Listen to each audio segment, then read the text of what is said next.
Useful railway. Mike had had trouble with some sheep. He grumbled about them dreadfully.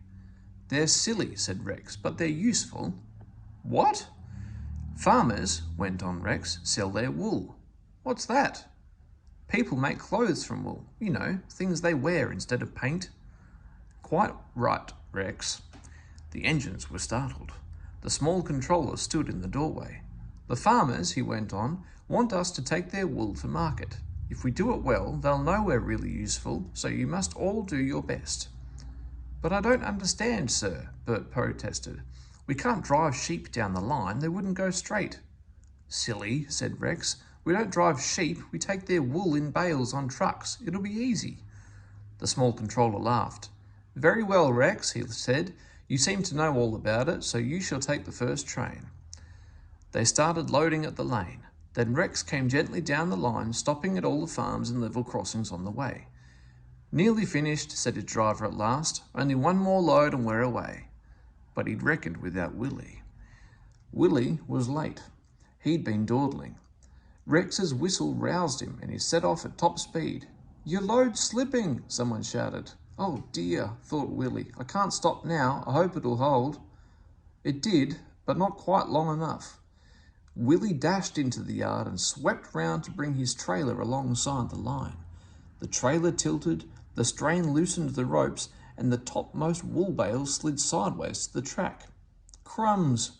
burst out Willie. "That's torn it. I must warn Rex." He jumped down and ran along the line. Rex's trucks were running nicely. "I said it was easy. I said it was easy," he chanted happily to himself. Then everything happened at once.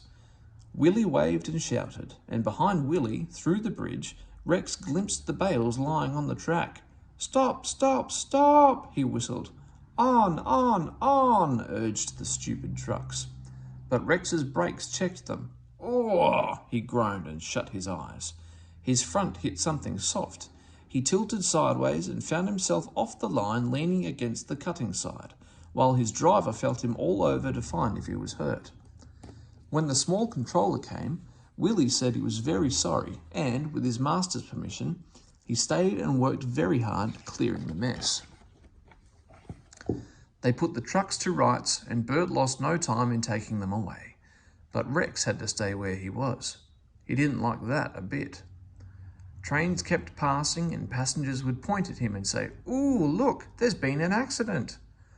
Mike and Bert would laugh and remark how easy it was to pull wool trains. Poor Rex.